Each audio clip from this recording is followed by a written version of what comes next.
Assalamualaikum warahmatullahi wabarakatuh. Salam dan bahagia Bapak Ibu Guru hebat. Perkenalkan, saya Lisanti dari TK Islam Al-Azhar 23 Salatiga. Pada kesempatan kali ini, saya akan berbagi praktik baik pelaksanaan P5 di TK Islam Al-Azhar 23 Salatiga, kelompok B, usia 5-6 tahun.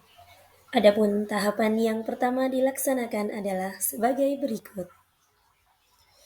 Adapun latar belakang dari pemilihan tema yaitu murid belum mengerti tentang cara menjaga lingkungan sebagai cara mensyukuri penciptaan alam, pembiasaan kerjasama dalam hal sederhana, serta perlu tingkatkan keberanian, menuangkan ide atau kreativitas, memanfaatkan barang bekas menjadi bermanfaat. Berikut adalah dimensi, elemen, subelemen, dan capaian akhir fase. Adapun alur aktivitas modul proyek yang pertama adalah temukan, yang kedua aksi, dan yang terakhir adalah penyimpulan. Anak-anak salih-salihan. Nah, setelah kita berkeliling tadi, ternyata kita menemukan tempat sampah di sini. Coba lihat anak-anak sampahnya. Ada apa saja itu sampahnya, Nak? Apalagi plastik, daun.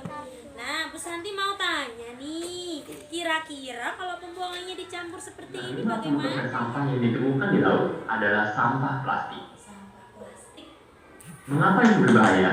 Karena plastik merupakan bahan yang sulit terurai secara alami. Coba Ryan di sekolah kita. Oh, Ryan itu tadi melihat sampah. Sampah apa, Ryan? Sampah organik. Sampah organik. Sampah organik itu apa, Nak? Kalau Ryan jawabnya sampah organik itu ada apa yang bisa busuk? Yang bisa busuk kata Ryan. Jihan katanya sampah anorganik itu apa? Nah, kata Ryan, sampah itu bisa buat mainan.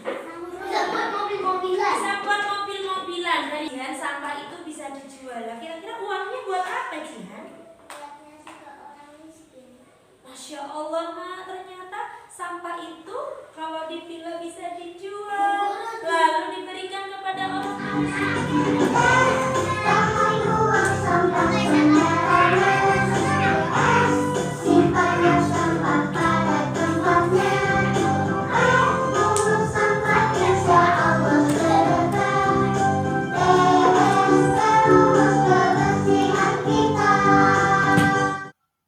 Berikut adalah tahap aksi pada pelaksanaan P5.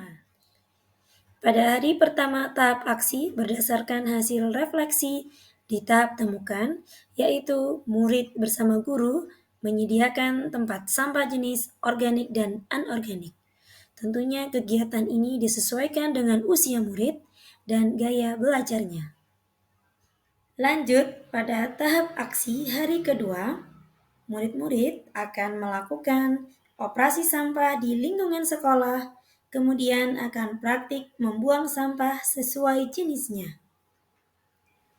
Kegiatan aksi di hari ketiga, murid-murid akan kembali melakukan operasi sampah, kemudian akan memilahnya, dan selanjutnya akan gotong royong membersihkan sampah anorganik khususnya botol yang ditemukan. Di hari keempat tahap aksi, murid bersama guru akan menyediakan bank sampah untuk memilah-milah sampah yang telah ditemukan di sekolah, khususnya sampah anorganik.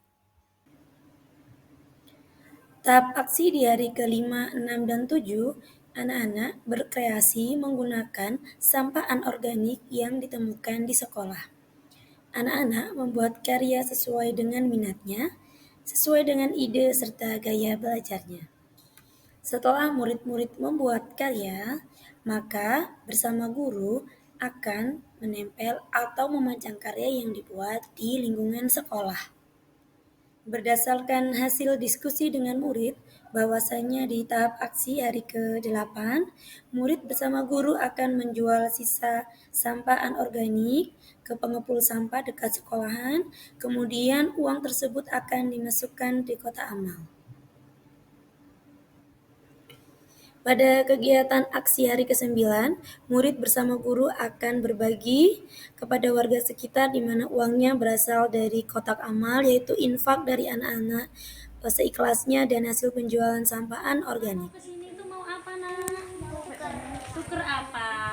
Botol. Tuker botol sama apa? Sama namanya bibit tanaman. Ini namanya Dinas Lingkungan Hidup. Jadi ini kalau sekolahan ini lah Nak Hulia, ini kalau mau ambil tanaman di sini nggak perlu bayar ya Pak Bu ya? Tidak. Gratis, kita hanya tukar apa ini Nak? Tukar sampah plastik, tukar botol. Kita tanaman ini itu didapat dari mana Kakak? Tahu nggak dari mana ini? Dari tukar apa? Tukar botol. Nah sekarang kita mau menanam ini. Ini namanya pohon salam. Supaya apa? Supaya sekolah kita ini banyak pohon, jadi nggak panas banget. Ini kemarin dari kita. Dalam kegiatan P5 juga melibatkan orang tua, di mana orang tua akan memantau aktivitas murid selama di rumah terkait dengan kebiasaan membuang sampah sesuai jenisnya. Kemudian juga akan membuat karya bersama anak menggunakan bahan-bahan yang dihasilkan di rumah, yaitu barang bekas atau sampah. Kemudian hasil karya dari anak bekerja sama dengan orang tua akan dibawa ke sekolah yang akan dipajang. Kemudian anak-anak akan mempresentasikan juga bagaimana cara membuat karya tersebut. Dan yang terakhir adalah tahap penyimpulan. Asesmen yang dilakukan pada P5 ada asesmen formatif dan sumatif. Ini adalah contoh lembar pengamatan di akhir atau sumatif. Sebelumnya kami telah melaksanakan asesmen formatif dari hasil observasi pada tahap penyimpulan yang terakhir, yaitu refleksi dan tindak lanjut satuan pendidikan, refleksi guru, murid, dan orang tua. Assalamualaikum warahmatullahi wabarakatuh. Saya Syafira dari TK Islam Al-Azhar 23 Salatiga. Dengan adanya pelaksanaan P5 di sekolah kami begitu merasakan dampak positifnya.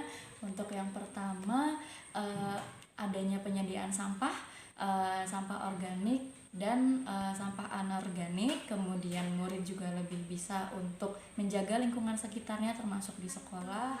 Lalu Aku senang sekali belajar tentang sampah. Sampah itu bisa ditukar sama pohon. Yang bisa ditukar sama pohon apa sih Nak? Botol. Oh iya, botol. Kemarin senang nggak itu menukar botol dengan pohon? Senang. Iya, sudah ditanam belum? Sudah. Sekolahnya nanti biar apa ya? Kok ditanam pohon? Biar sekolahannya banyak pohon biar bagus. Biar bagus. Terima kasih. Good job, anak. Saya Bekasi Kurniawan selaku orang tua wali murid dari Ananda Dipta Dikirat Al-Bayaki kelas B1 akan menyampaikan bahwa program Sampahku Kreasiku yang sudah dilaksanakan di sekolah berdampak positif untuk anak kami di rumah. Ananda lebih menghargai lingkungan di sekitar membuang sampah sesuai tempatnya dan bisa menjaga kebersihan serta dapat memilih mana sampah organik dan mana sampah anorganik. Anak kami lebih peduli terhadap lingkungan alam dan sekitarnya. Terima kasih. Wassalamualaikum warahmatullahi wabarakatuh. Kesimpulan dari pelaksanaan P5 dengan tema Aku Sayang Bumi dan topik Jadi Apa Sampahku dapat mencapai 3 tujuan atau indikator yang diharapkan, yaitu yang pertama adalah murid terbiasa bersyukur atas penciptaan lingkungan alam dengan menjaga dan merawatnya sejak dini. Yang kedua, anak-anak mulai terbiasa bekerja sama dan gotong royong peduli lingkungan. Dan yang ketiga adalah murid dapat menghasilkan karya orisinil berdasarkan ide dan kreativitasnya. Demikian pelaksanaan praktik baik proyek penguatan profil pelajar Pancasila yang kami laksanakan. Semoga menginspirasi dan bermanfaat.